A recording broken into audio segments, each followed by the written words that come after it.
एक समय की बात है। एक राजा था जिसका केवल एक ही पुत्र था। राजा अपने बेटे से बहुत प्यार करता था और उसके बारे में चिंतित था। उसके बेटे की उम्र विवाह योग्य हो गई थी।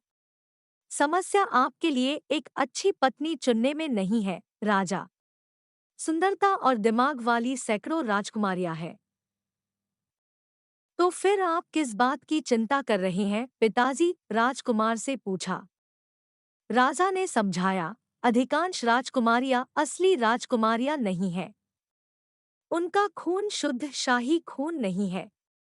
और हमारे परिवार में हमने हमेशा असली राजकुमारियों से ही शादी की है। ठीक है, अगर यही सब तुम्हें परेशान कर रहा है तो चिंता मत करो, युवक मुस्कुराया।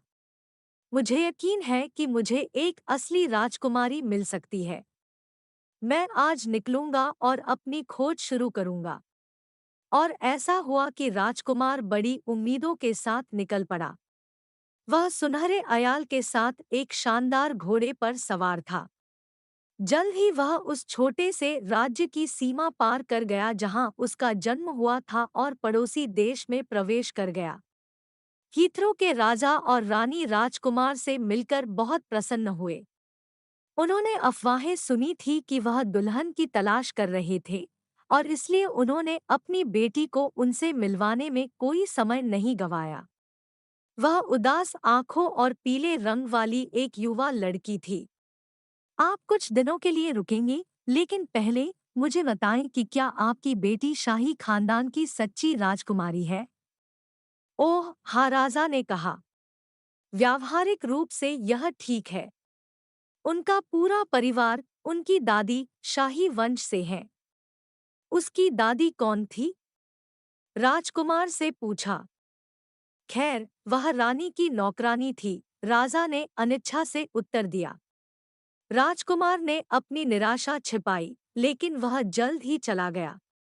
वह नौकर की पोती से शादी नहीं कर सकता था। वह जिस भी राज्य में गया, राजकुमार को निराशा ही हाथ लगी। एक राजकुमारी की नाक बहुत बड़ी थी, एक मोटी थी, एक के बाल घुंघराले थे और एक की आवाज कर्कश थी। लेकिन इससे भी महत्वपूर्ण बात यह है कि कोई भी असली राजकुमारी नहीं थी। 6 महीने तक राजकुमार ने एक सच्ची राजकुमारी की तलाश में यात्रा की जिससे वह शादी कर सके। लेकिन उनकी मुलाकात एक भी ऐसी राजकुमारी से नहीं हुई जो असली राजकुमारी हो। अंततः राजकुमार ने हार मान ली और घर लौट आया। राजा और रानी अपने बेटे को बिना दुल्हन के वापस लौटते देख बहुत दुखी हुए। जब उन्होंने देखा कि वह कितना अकेला है, तो वे और भी दुखी हो गए। कई महीने बीत गए और वे लगातार खोज करते रहे, फिर भी उन्हें असली राजकुमारी नहीं मिली। शायद हमें यह पर्याप्त नहीं होना चाहिए? नहीं, रानी ने कहा। हमारा परिवार कभी भी इससे कम में संतुष्ट नहीं हुआ। लेकिन अगर हमारे बेटे ने कभी शादी नहीं की, तो कोई परिवार नहीं रहेगा। सही लड़की साथ आएगी। हमें बस इंतजार करना होगा, रानी ने कहा। अगली सर्दियां बहुत कठिन थी। बिना रुके बारिश होती रही और हवा के झोंकों ने पेड़ों की शाखाएं तोड़ दी। राजकुमार ने कभी वह स्थान नहीं छोड़ा। वह इधर-उधर घूमता रहा और सोचता रहा कि क्या उसे कभी कोई दुल्हन मिलेगी। एक रात देर रात वह कविता की एक किताब पर बैठकर जम्हाई ले रहा था और खिड़की के शीशों से बारिश की बूंदें गिर रही थी। अचानक दरवाजे पर जोर से दस्तक हुई। नौकर सोने चले गए थे।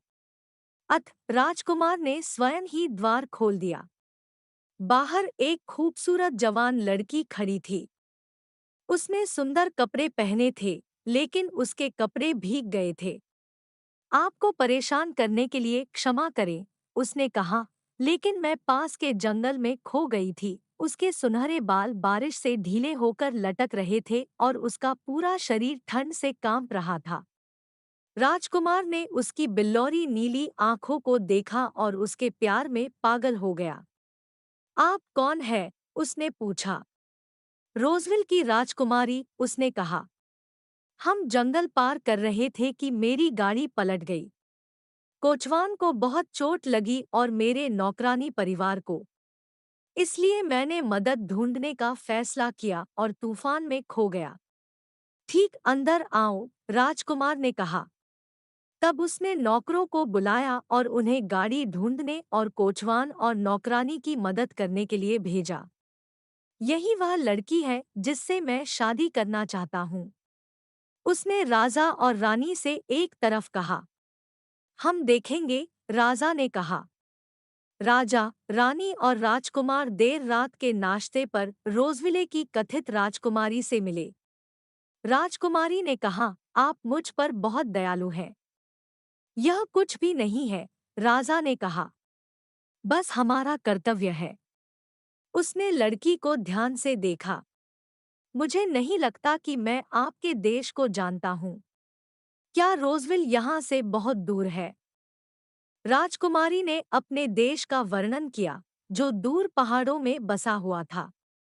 उसने अन्य सभी प्रश्नों के उत्तर दिए जिससे राजा को विश्वास हो गया कि वह एक वास्तविक राजकुमारी है।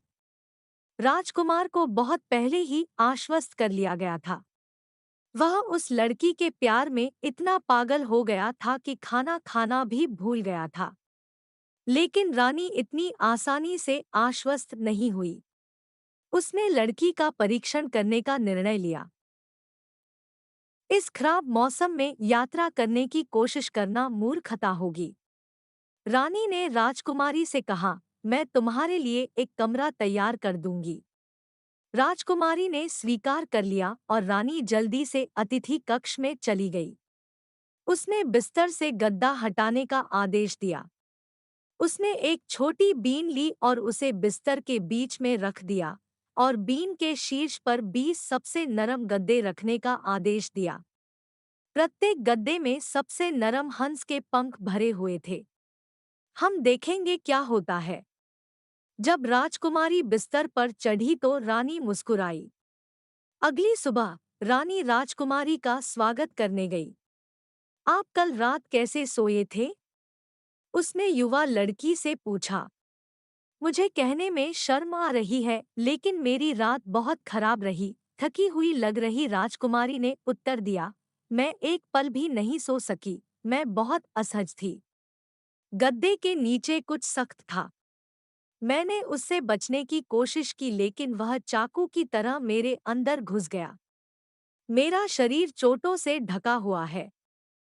रानी संतुष्टि के साथ मुस्कुराई। एक असली राजकुमारी के अलावा किसी ने भी 20 गद्दे के नीचे एक सेम की उपस्थिति पर ध्यान नहीं दिया होगा। केवल शाही परिवार की एक सच्ची राजकुमारी की त्वचा इतनी नाजुक हो सकती है। राजकुमार युवा राजकुमारी के बारे में अपने माता-पिता का निर्णय सुनने के लिए उत्सुक था।